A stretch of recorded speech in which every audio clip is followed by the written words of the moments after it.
안녕하세요. 과학이 빛나는 밤에 북빅뱅 독서클럽에 오신 것을 환영합니다. 반갑습니다. 오늘은 또 어떤 이야기로 북빅뱅을 일으켜볼까요? 또 새로운 세상을 한번 만들어 봐야 되는데요. 오늘은 과학이 빛나는 밤에 97쪽입니다. 자, 한번 읽어보겠습니다. 태양이 적당한 크기로 형성되고 있을 때 주위에서는 행성들도 만들어졌습니다. 이제 태양계가 처음에 만들어질 때 그 이야기예요. 처음에는 먼지와 뿌연 가스뿐이었지만 회전하면서 서서히 덩어리들이 생겨났죠. 자세히 보면 먼지들이 마치 자석처럼 서로 이끌려서 붙어 나가는 모습이 눈에 띄었을 거예요. 이건 무슨 일일까요? 먼지의 정체는 눈송이입니다. 중심에는 성분이 다양한 먼지가 있고 그 주위에 물 분자가 달라붙어 눈송이가 되죠. 물 분자들은 초신성에서 만들어진 산소와 수소가 결합하면서 생성됩니다. 그런데 물은 분자 구조가 약간 특이해요. 위 그림을 보면 수소 원자가 한 곳에 모여 있죠. 산소가 공유 결합하겠다고 수소의 전자를 산소 쪽으로 끌어간 상태이기 때문에 수소 원자 쪽은 양성자들의 플러스 극이 좀 더 외부에 노출됩니다. 이렇게 생긴 거. 이게 이제 말로만 설명하니까 좀 그런데 우리 이 그림 한번 보이세요? 요 가운데 있는 게 산소고 양쪽에 이렇게 귀처럼 달려 있는 게 수소 원자죠. 수소 원자 두 개가 산소 원자에 딱 달라붙어 있는데 우리 그 미키 마우스 그거 생각하시면 될 거예요. 그래서 이제 그 수소 원자의 전자가 산소 쪽으로 이끌려가 있어요. 그러니까 수소 원자 입장에서는 이제 그 원자 핵을 원래 전자가 둘러싸고 있어야 되는데 좀 이제 그 전자가 원자 핵을 다 둘러싸고 있는 게 아니라 그 산소 쪽으로 끌려가 있는 거죠. 그러니까 원자 핵이 이제 좀 노출되게 되는 거죠, 한마디로. 가운데 있는 원자 핵이 원래 이제 전자 구름이라고 그래가지고 원자 핵 주변을 이렇게 전자가 둘러싸고 있다. 이제 그렇게도 표현을 하는데 그 구름이 이렇게 싹 벗겨지면서 그 가운데 있던 원자 핵이 이제 드러나는 거죠, 한마디로. 이렇게 뭐랄까, 네, 맞아요. 그냥 구름으로 한번 생각해 보시면 될 것 같아요.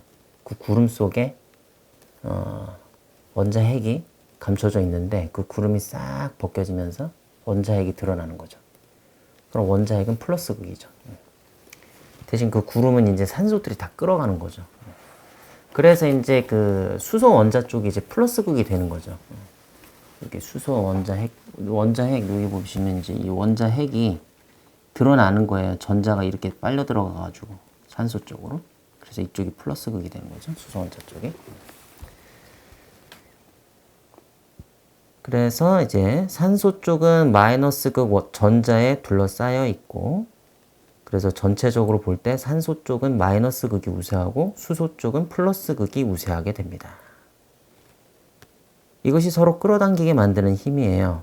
자석의 N극과 S극처럼 한쪽은 플러스 극, 한쪽은 마이너스 극이니까요.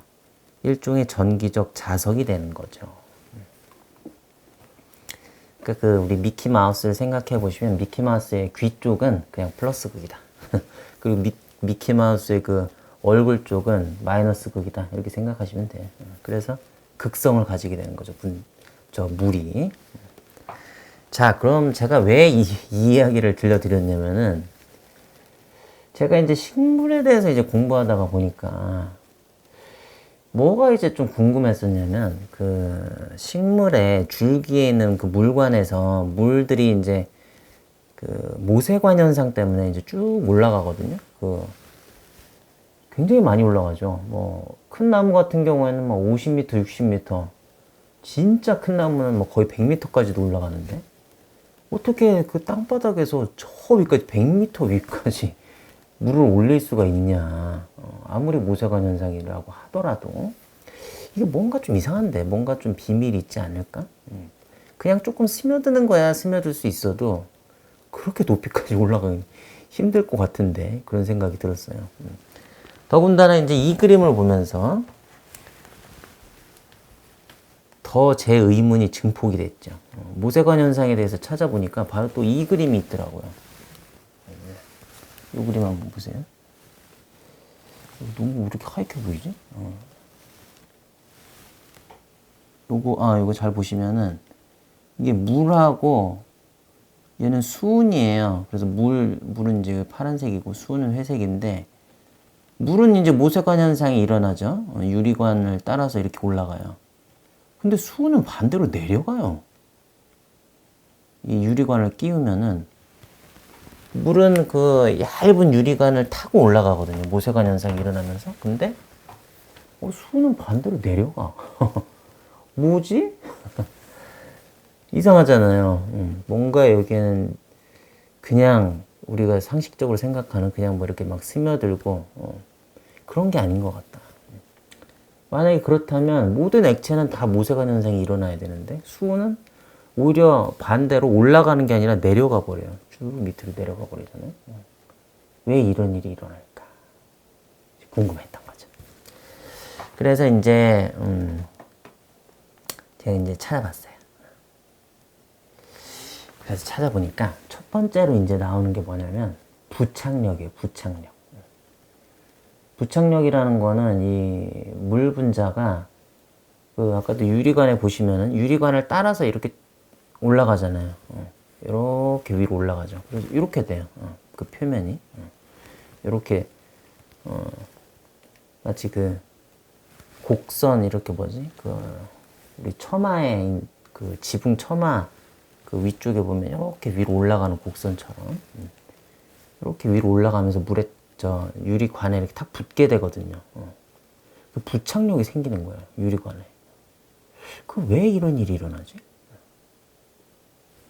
도대체 이상해요. 왜 이상했냐면 이 물은 우리가 그 표면 장력에 대해서 이제 이야기할 때도 했었지만은 서로 뭉치려고 하거든요. 서로 뭉쳐요. 그래서 이렇게 동그랗게 되잖아요. 방울을 형성하잖아요. 물은. 그런데 그러면은 사실은 유리관을 넣었을 때 그 유리관 위로 물이 이렇게 올라올 때 오히려 이렇게 동그랗게 자기들끼리 뭉쳐가지고 올라와야지 반대로 오히려 얘네들은 자기들끼리 뭉치는 게 아니라 물관에 붙어버려요. 아니, 저 유리관에 이렇게 탁 붙어버려요. 그래서 오히려 물관 쪽으로 이렇게 싹 빨리 올라가는 것처럼 붙는단 말입니다. 왜 이런 현상이 일어나지? 왜 볼록해지지 않고 자기들끼리 뭉쳐서 볼록해지지 않고 오목해질까? 그게 부착력이래. 이게 무슨 뭐 유리관에 뭐 풀이 묻어 있는 것도 아니고 왜 부착력이 갑자기 생기지? 더 이상한 거예요. 이 설명을 들어보니까. 웬 부착력? 그래서 이제 제가 자세하게 알아봤죠. 그랬더니 이 물 분자들끼리의 그 응집력보다 응집력이 생긴다는 게 이제 물 분자들끼리 이제 극성이 있기 때문에 그런 거잖아요. 자기들끼리 자석이니까 작은 자석들끼리 막 뭉쳐가지고 이렇게 볼록하게 하나의 방울을 형성하는 건데, 근데 이 유리관도 극성이라는 거예요. 유리관이 이제 뭘로 되어 있냐면은 그게 이제 그 SiO2잖아요.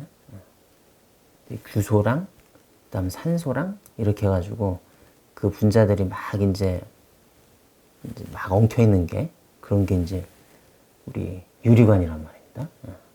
그러면 거기도 산소 원자가 있는 거 아니에요. 그러면 그 산소 원자의 그 극성, 산소 원자가 이제 극성을 가지나 봐요. 그래가지고 이 물 분자의 그 수소 원자 쪽이 이제 플러스 극이라고 말씀드렸죠. 그래가지고 얘네들이 그 유리관에 있는 그 산소 원자의 마이너스 극 쪽으로 이렇게 끌려간다는 거죠. 그래가지고 이렇게 부착력이 생긴다 이 말입니다. 그냥 유리관이라서 생기는 게 아니라.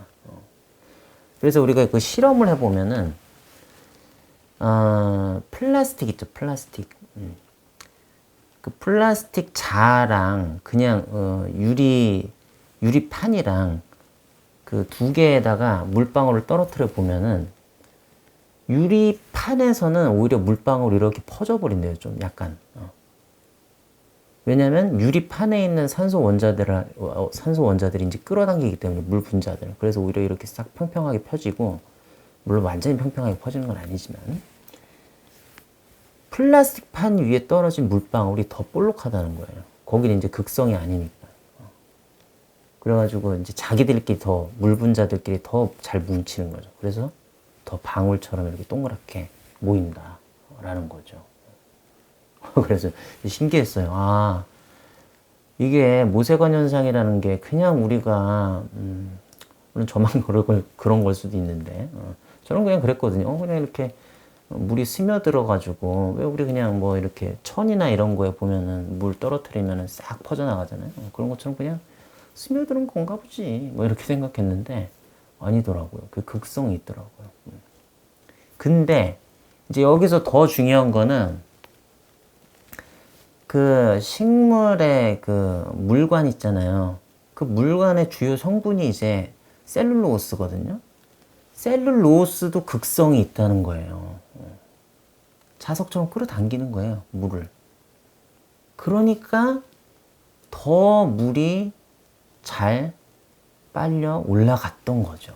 그래서 이제 막 100m, 막 50m, 60m 막 이렇게 올라갈 수 있었던 게 아닌가. 신기하죠. 극성이 있었던 거예요, 거기도. 우리 사실 근데 옷이나 이런 거에도, 우리가 대부분 이제 면 옷을 입게 되는데, 아마 면도 그럴 거예요. 이것도 아마 셀룰로스일 거예요. 우리 면도 다 식물에서 나오는 거잖아요. 모카솜이잖아요.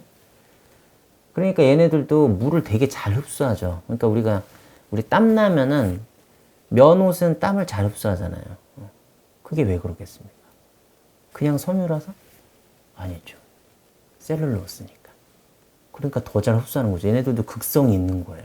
지금 우리가 입고 있는 옷, 이런 옷들이 다 극성이 있기 때문에 물을 흡수하는 것이다. 그러니까 눈에 보이지 않는 그 원자 세계의 어떤 그 힘이 다 그런 어떤 현상의, 눈에 보이는 현상의 원인이었던 거예요. 그러니까 앞으로는 우리가 이제 물이 스며드는 걸 보면 그런 원자 구조들을 한번 떠올려 볼 수 있겠죠. 아, 이 극성 때문에 스며들구나. 이렇게 생각해 보시면 또 세상이 좀 다르게 보이실 것 같습니다. 하여튼 그렇고, 그래서 제가 이제 또, 이 모세관 현상에 대해서 좀 자료를 더 찾아봤어요. 더 끄집어낼 얘기는 없을까. 좀 더 이 세상을 풍부하게 다른 세상을 만들어야 되니까 이제 찾다 보니까 이런 책을 제가 찾았어요. 흐르는 것들의 과학입니다. 이 책은 마크 미오도닉 지음이고요. 변정현 옮김, 그리고 MID 출판사에서 나왔네요. 이 책에 보면은 그 등유에 대한 이야기가 있더라고요. 우리 그 등유하면은 옛날에 그 뭐 난로 이런 거 뗄 때 썼던 것 같은데, 등유 난로 이런 거. 이 등유가 그 우리 램프 있죠, 램프. 그 램프에 오일 램프에 이제 막 쓰이고 그랬었거든요. 그래서 이제 등유에 관한 이야기가 첫 챕터에 나오는데, 사실 이제 램프는 처음에는 이제 고대 시대에도 이제 램프가 있었을 거 아니에요? 이 램프에도 모세관 현상이 이용되는 게, 우리 뭐 호롱불이나 뭐 이런 거 생각해 보시면은 그 심지 있죠, 심지. 심지가 바로 이제 모세관 현상이죠. 그래가지고 그 심지도 어쨌든 그 셀룰로스일 테니까 거기도 이제 극성이 있겠죠.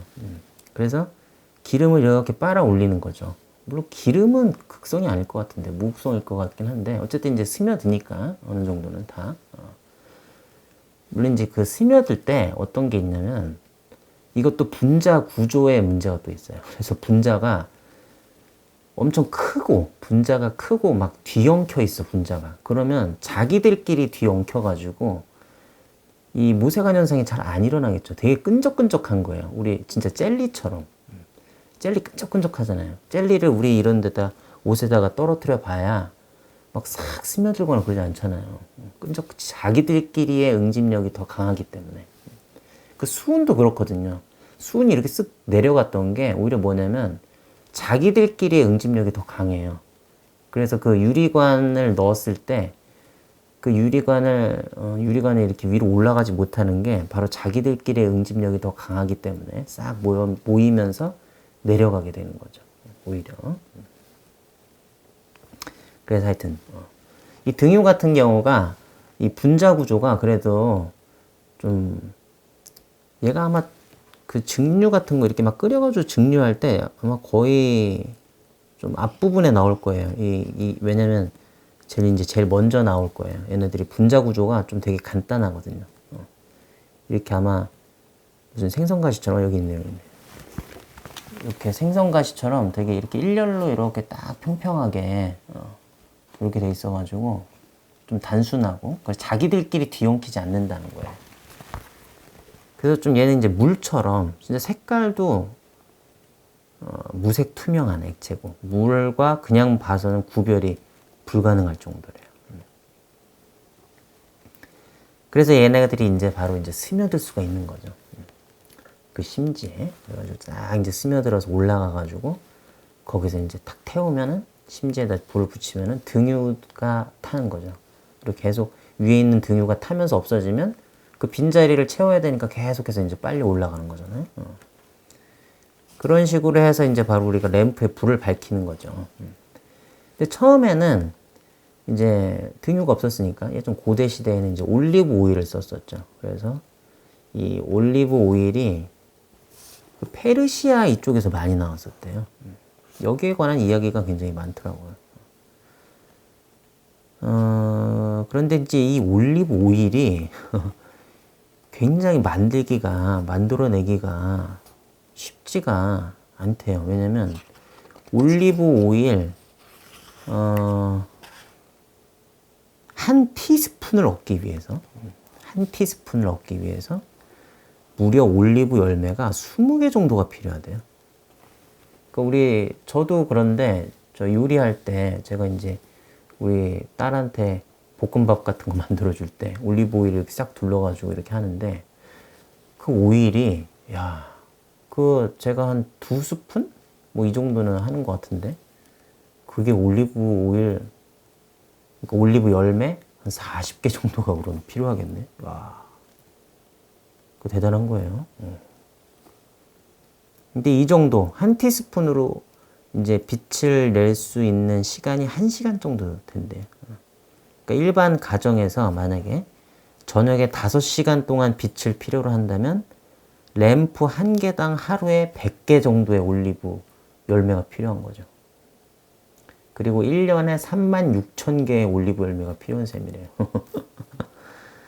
그래서 이제 페르시아 사람들이 자신들의 제국을 밝힐 수 있는 충분한 이 오일을 생산하기 위해서는 정말 넓은 토지와 많은 시간이 필요했대요. 게다가 이 올리브 나무에서 열매를 맺는 게 또 20년이나 걸린다는 거예요. 심으면은 뭐 바로 열매가 열리는 게 아니라 좀 나무가 어느 정도 크기가 돼야지 열매가 열리나 봐요. 무려 20년. 대단해. 그래서 페르시아인들은 이 귀중한 자원, 이거 정말 귀중한 자원이겠죠. 이거 일반 서민 집에서 이 올리브 오일로 램프를 켰겠습니까? 못 켰겠죠. 아주 뭐 귀족들, 뭐 왕들, 뭐 이런 사람들이나 이제 이 올리브 오일을 이용해서 불을 켰을 것 같은데, 하여튼. 그래서 이 귀중한 자원을 지키기 위해서 이제 조직화가 된 거죠. 이걸 막 가만 냅두면 막 다 훔쳐갈 테니까. 그래가지고 조직화됐고 이제 군대를 운용하고 막 그랬겠죠. 또 이제 이거 뭐 불만 밝히는 것도 아니고 뭐 식용유를 사용하기도 하고 해야 되니까 올리브 오일로. 그래서 페르시아는 군대를 운용하기 위해서 세금으로 올리브 작물의 일정 비율을 걷어갔대. 이렇게 해서 바로 이제 페르시아 사회와 문화의 중심에 바로 올리브 오일이 있었다. 세금도 걷고 이걸로 에너지도 쓰고. 근데 그래가지고 이게 이 사회가 돌아가는 하나의 그 어떤 뭐랄까 정말 중심축이 되는 거예요. 하나의 화폐나 마찬가지죠. 올리브 열매를 가지고 뭔가를 사고 팔고 물물 교환의 중심이 되었을 것 같아요. 제 생각에는. 그렇지 않았겠습니까? 이걸 세금도 걷었는데. 이거 화폐나 마찬가지인 거예요. 근데 그러니까 오히려 이 기술 발전에는 해가 됐어요. 이것 때문에. 왜 해가 됐냐면 이 페르시아의 그 연금술사였던 그 라제스라는 사람이 9세기경에 등유를 발견한 거예요. 그 등유가 이제 이 석유를 증류해가지고 만들어내는 건데 이 사람이 그때 이제 자기 나라에 뭐 이렇게 석유가 이렇게 솟아나는 뭐 이런 샘 같은 게 있었나 보죠. 그래가지고 뭐 신기하잖아요. 뭐 시커먼 게 막 솟아나오고 하니까 그거를 이제 흑유라고 부르네. 흑유. 이 시커먼 기름을. 그래가지고 이 흑유를 증류해가지고 막 끓여가지고 가열해서 여기서 이제 나오는 그 증기를 이렇게 모아가지고 냉각시키면 이제 액체가 나오는데 여기서 이제 추출한 액체를 가지고 이제 계속해서 또 증력을 해가지고 정말 투명하고 정말 맑고 잘 흐르는 성질을 가진 정말 물처럼 그런 물질을 발견했는데 이게 바로 등유인 거예요.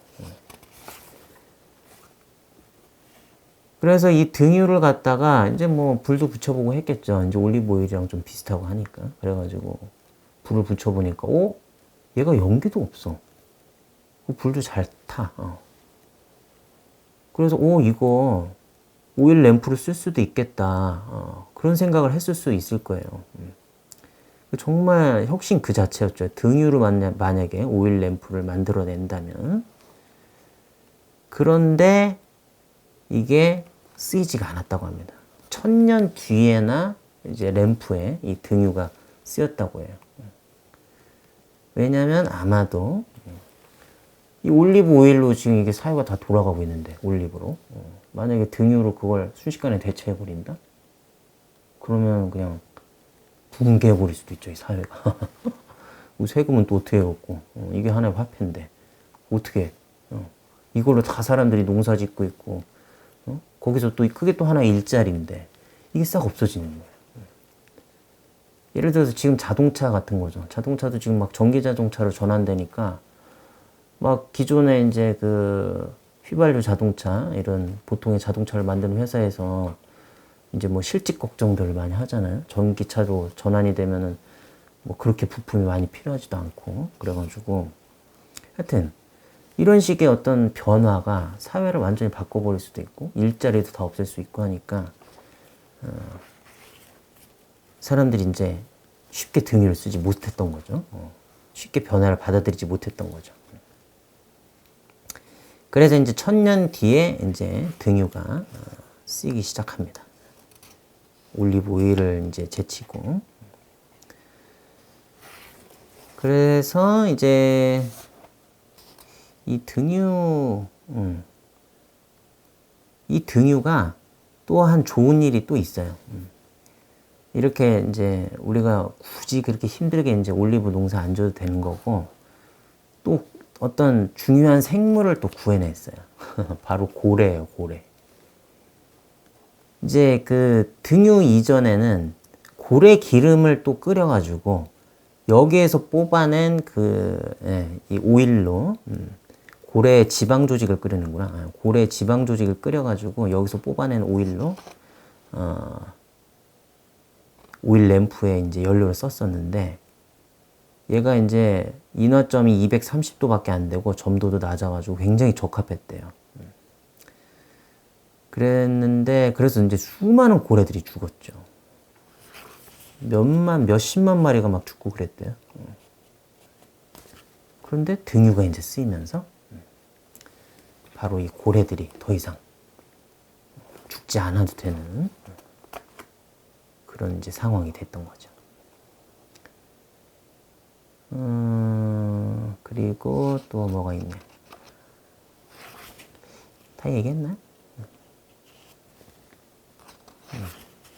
그리고 또 이런 램프가 있대요. 아르강 램프라는 게 있대요. 얘는 이제 모세관 현상을 이제 심지가 모세관 현상을 이용하긴 하는데, 이제 그 심지에 불을 밝힐 때, 그냥 이제 우리가 생각하는 그냥 심지에다가 불을 밝히면 좀 불의 밝기가 약하대요. 그러면 이제 그 불의 밝기를 더 밝히려면은, 밝게 만들려면은, 더 잘 타게 만들어야겠죠. 그러려면은 산소를 더 잘 공급해주면 돼요. 근데 산소를 잘 공급하려면 그 심지를 어떻게 하면 되냐면 그 심지 안에다가 동그랗게 이제 구멍이 이제 하나의 원통이 되는 거죠. 그래서 심지가 그 원통을 감싸고 있는 거예요. 안에가 비어 있고 그 원통을 감싸면서 심지가 올라오는 거예요. 그러면은 그 안쪽에서 그 비어 있는 원통 안쪽에서도 산소가 공급되기 때문에 훨씬 더 빛이 밝아진다. 그게 바로 이제 아르강 램프라고 합니다. 하여튼 참 사람들 대단해요. 어떤 필요가 있으면은 결국에는 정말 머리를 써가지고 혁신을 만들어내요. 참 사람들 대단해. 네, 하여튼 그래서 오늘은 이제 물분자, 이 태양계를 형성할 때도 굉장히 중요한 역할을 했던 그 물분자의 극성, 그걸 가지고 이제 모세관 현상 이야기부터 해서 뭐 등유 이야기도 하고 올리브 이야기도 하고 되게 많은 이야기들을 해봤죠. 네, 그래서 또 오늘도 세상을 좀 다르게 볼 수 있는 계기를 한번 여러분들이 만들어 보셨으면 좋겠습니다. 많죠. 그냥 물만 봐도 와 얘는 극성을 갖고 있구나 알 수 있고, 우리가 옷이나 이런 데 물이 스며들 때 아까도 말씀드렸던 것처럼 와 이것도 다 이 셀룰로스의 극성, 천의 극성, 물의 극성, 이 성질들이 맞아 들어가서 이렇게 물이 퍼져나가는구나, 흡수되는구나, 다 이제 세상을 다르게 볼 수 있는 계기가 되는 거죠. 뭐 그냥 우리 바깥에 식물만 봐도 그렇고 다 극성 때문에 얘네들이 그렇게 잘 빨리 올라가는 거잖아요. 물들이, 식물들의 뭐 이파리까지, 뿌리에서부터 이파리까지 다 빨리 올라가는 거죠.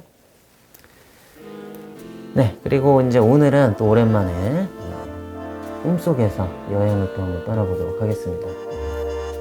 과학이 빛나는 밤이니까. 오늘은 올리브 농장으로 한번 여행을 떠나볼까요? 저 중동 지방의 그 페르시아, 지금의 이란이라던가 거기에 이제 올리브 농장이 많다고 해요. 거기서 아마 그 영화도 나왔을 거예요. 올리브 나무 뭐 사이론가 뭐 이런 영화도 있었던 것 같기도 한데, 되게 이제 햇빛을 좋아한대, 이 올리브 나무가. 그래서 지중해 지방에서 특히 이제 올리브 농사를 많이 짓죠. 그래서 오늘은 제가 올리브 농장에 가가지고 올리브 일단 나무들 구경하고 올리브 열매에서 나온 그 기름으로 제가 잘 하는 게 그 파인애플 볶음밥이 있어요. 올리브 오일 둘러가지고 만드는데 제가 여러분들께 꿈속에서 파인애플 볶음밥을 한번 만들어 드리도록 하겠습니다. 볶음밥도 먹고 같이 저무는 노을을 보면서, 저 올리브 나무 사이로 저무는 노을을 보면서 이제 그 파인애플 볶음밥도 먹고, 그리고 또 하나가 제가 좋아하는 알리오 올리오 파스타가 있어요. 그것도 한번 제가 해드리겠습니다. 이 알리오 올리오 파스타는 그 마늘을 제가 많이 넣거든요. 그래서 마늘향, 올리브 오일에다가 마늘향을 충분히 낸 다음에 거기에 이제 알리오 올리오 그 소스를 넣어가지고 이제 파스타를 만드는데 이것도 정말 맛있어요. 이거는 이제 토마토랑은 완전히 다른 맛이죠. 뭔가 약간 불맛도 나는 것 같기도 하고 그 마늘 향이 어우러져가지고 아주 맛있습니다. 그래서 오늘은 꿈속에서 올리브 농장으로 같이 여행을 떠나보도록 하겠습니다. 네, 그러면 잠시 뒤에 꿈속에서